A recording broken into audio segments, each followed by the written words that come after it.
telecurso de microbiologia. Bem-vindos! Animados para uma aula divertida? A lição de hoje é falar um pouco sobre os clostridios. Em definição e classificação científica, os clostridios são um gênero de bactérias bacilos gram-positivas, que é o que determina seu filo, como o Firmicutes. Eles estão presentes amplamente na natureza, e sua capacidade de resistência em forma de esporos é um risco permanente na saúde do animal.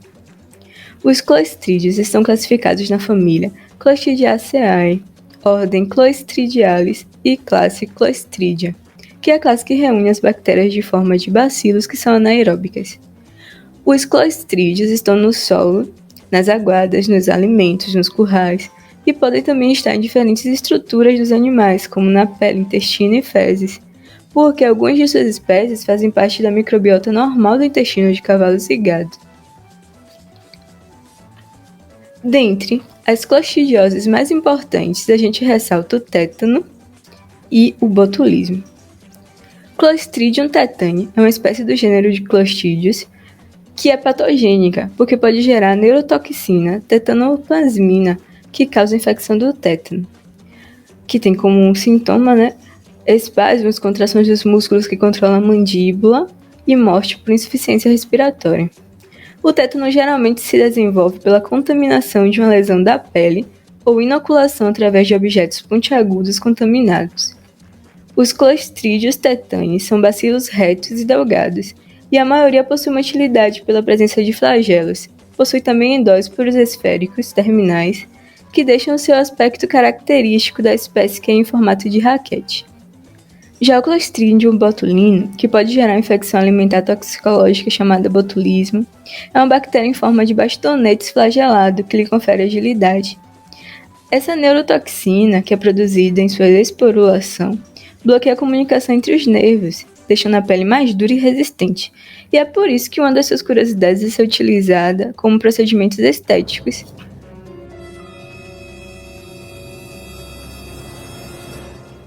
De Botox.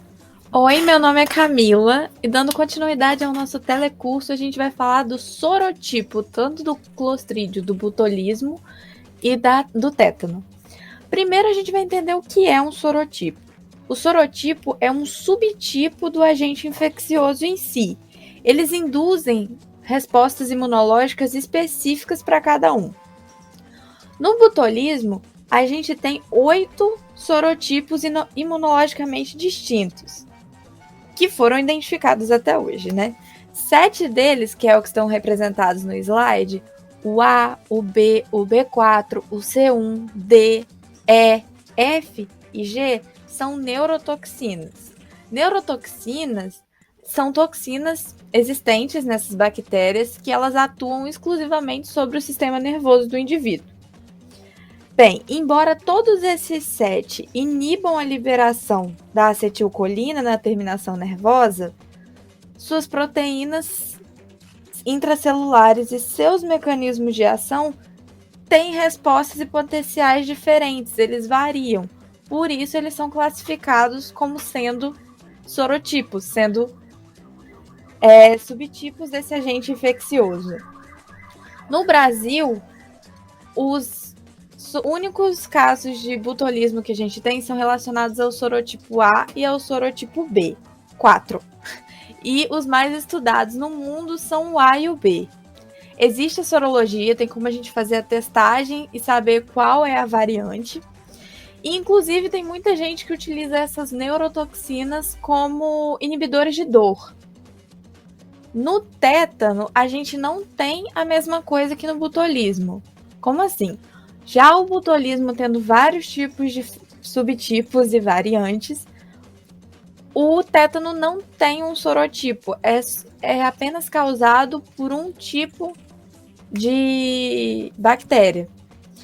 Nesse caso, não tem como fazer sorologia, a testagem dele não é feita. E como apresentado a seguir, a gente vai entender mais um pouquinho sobre transmissão e afins. Características morfológicas e reprodutivas do Clostridium botulinum e Clostridium tetani. O Clostridium botulinum possui 7 diferentes neurotoxinas que não podem ser diferenciadas morfologicamente. Eles são bastante grandes, que aparecem em cadeias curtas ou em unidades individuais. Eles possuem de 0,5 micrômetros a 0,8 micrômetros de diâmetro e de 3 a 6 micrômetros de comprimento. Eles são móveis quando jovens, pois possuem flagelos perítríqueos, e os esporos são ovais, cêntricos ou excêntricos. O Clostridium tetani são bastonetes retos, que medem entre 0,3 a 0,6 micrômetros de diâmetro e de 3 a 12 micrômetros de comprimento. Eles são móveis graças aos seus cílios perítríqueos e são esporulados. Eles se apresentam sozinhos, tanto nos tecidos quanto em cultivo, mas também eles podem se apresentar em longos filamentos. Os esporos do Clostridium tetani são terminais e deformam a parede celular. Isso que dá esta aparência de uma raquete de tênis. Tanto o Clostridium botulinum quanto o Clostridium tetani se replica através da reprodução binária. Nesse tipo de reprodução, o DNA das bactérias são duplicadas, então ocorre a divisão do organismo ao meio, fazendo com que as duas células divididas fiquem idênticas. Bom dia, meu nome é Lueli e o tópico que eu vou trazer hoje é sobre as espécies de importância na medicina veterinária e suas doenças relacionadas. Vamos começar com a Clostridium tetani, que ela é responsável pela doença do tétano, uma doença que pode ser atingida por vários animais, inclusive os humanos, de qualquer faixa etária e qualquer sexo. No entanto, os jovens e os filhotes estão mais suscetíveis a adquirir essa doença. Essa doença ela pode ser adquirida por fezes contaminadas, ambiente contaminado, também por lesões perfurantes como pregos, espinhos, galhos, aplicação de medicamentos e vacinas.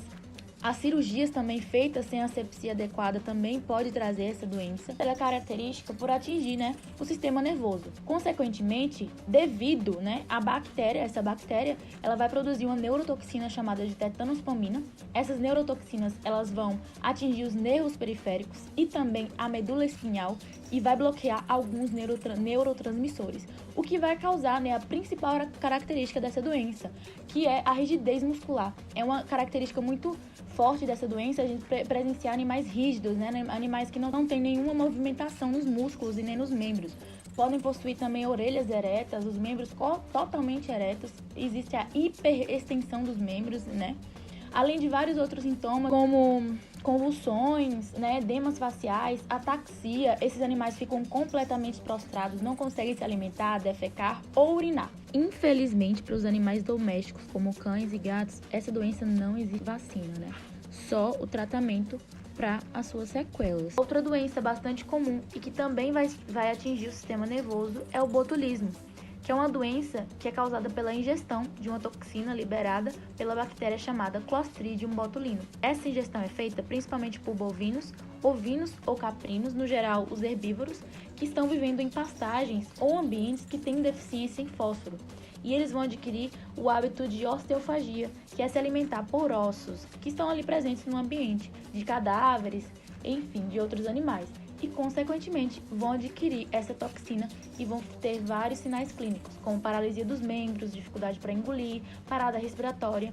Inclusive, o nome popular dessa doença é a doença da vaca caída, porque uma característica bem forte dessa doença é que a vaca, o animal, ele fica bastante prostrado também e, consequentemente, acaba morrendo. Essa doença ela tem vacina e a prevenção dessa doença é feita pela vacina.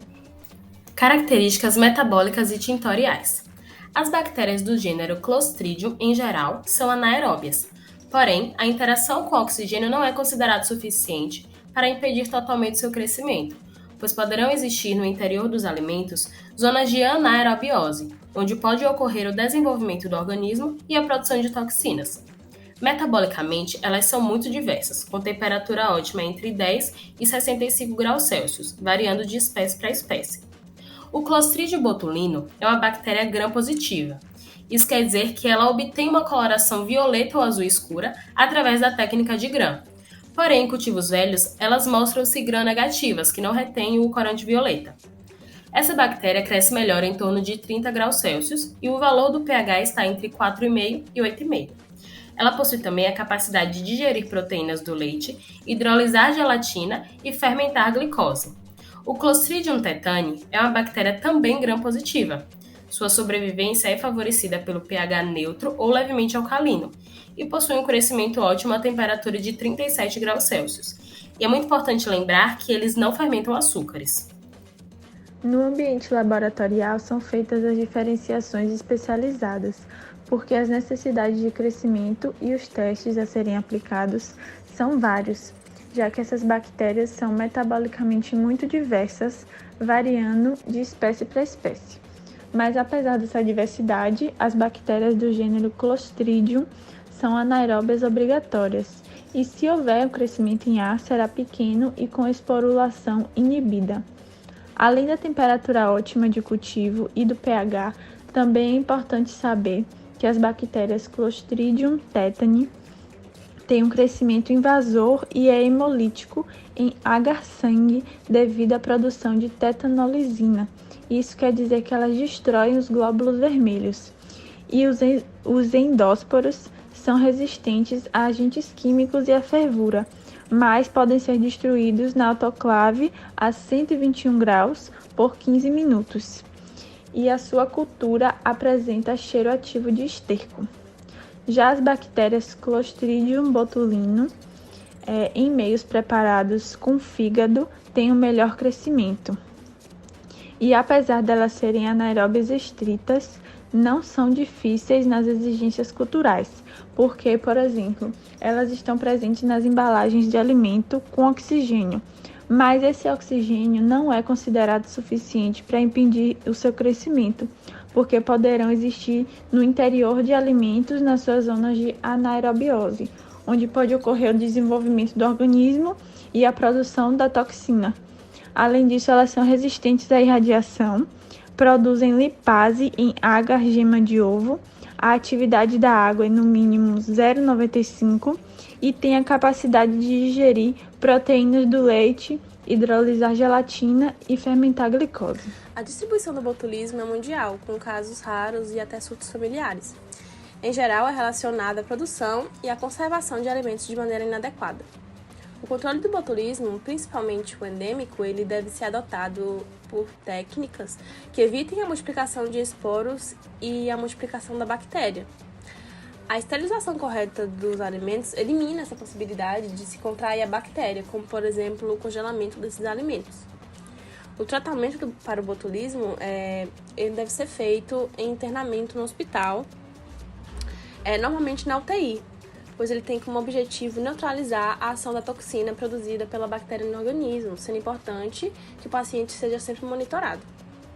Existem alguns tipos de botulismo, incluindo o botulismo alimentar, que se desenvolve em alimentos com baixo oxigênio e pelas toxinas que são transmitidas através da ingestão. Temos o botulismo infantil, que ele é causado pela colonização do intestino, que a contaminação ocorre pela ingestão de mel ou de poeira com esses esporos. E o botulismo de feridas, que a contaminação ocorre através de uma ferida aberta, que afeta principalmente as pessoas que usam drogas por seringas. Já o tétano é uma doença infecciosa aguda não contagiosa, que é causada pela ação de isotoxinas. O tétano ele pode ser evitado desde que alguns cuidados sejam tomados, como, por exemplo, as crianças com até 5 anos de idade elas devem receber a vacina tríplice e, a partir dessa idade, a vacina dupla. O tétano ele é uma doença grave e, às vezes, pode ser fatal, caso a pessoa não seja prontamente atendida no hospital. No tratamento são utilizados antibióticos, relaxantes musculares, sedativos, imunoglobulina antitetânica e, às vezes, quando falta, o soro antitetânico pode ser utilizado. Fatores de virulência. O que são? Vão ser estratégias que a bactéria tem para driblar o sistema do hospedeiro. E ambos os tipos de Clostridium vão ser toxinas do tipo endotoxinas, ou seja, elas vão atuando no metabolismo dessas células hospedeiras. E por serem do tipo exotoxinas, a sua liberação vai ocorrer com a lise dela. A Clostridium tetanus vai ser dividida em 2 tipos. A tetanolisina, que durante a sua fase inicial de crescimento, ela tem propriedade hemolítica e vai provocar danos nas membranas das outras células. Porém, é importante ressaltar que o seu papel no tétano clínico ainda é um pouco incerto. Já no caso da tetanosplanina, ela vai ser responsável pelos espasmos musculares que ocorrem tanto nas pessoas como nos animais que são afetados pela doença. Importante lembrar que elas são do tipo neurotoxinas. Já no caso do Clostridium botulinus, a sua toxina é chamada de toxina botulínica, que é responsável por bloquear a liberação de acetilcolina nos músculos, fazendo com que este perca a sua força de contração. Uma curiosidade a ser ressaltada é que essa toxina botulínica é muito utilizada na indústria de estética, onde a aplicação de injeções dessa toxina para retirada de olhos de galinhas, de rugas de perto dos olhos, dentre outros procedimentos estéticos. Provas bioquímicas. Clostridium tetani. Ele vai produzir enzima gelatinase, que vai condensar gelatina.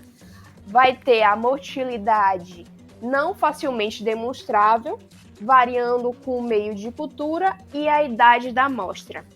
Sua constituição metabólica não consta catálise. São bacilos gram-positivos, mas tal afinidade pelo corante só se manifesta na forma jovem, tornando-se gram-negativa nas culturas envelhecidas. Não apresenta atividade fermentativa, possui uma capacidade variável da produção do indol. Vai acontecer a hemólise, que é a ruptura da membrana plasmática e a liberação da hemoglobina. E o Clostridium botulinus vai ter bacilos gram-positivos, vão possuir enzimas gelatinase. A motilidade é positiva, pois há uma translocação da célula sobre a superfície. Sua composição metabólica não vai apresentar catálise. Acontece a hemólise e a produção do indol não acontece.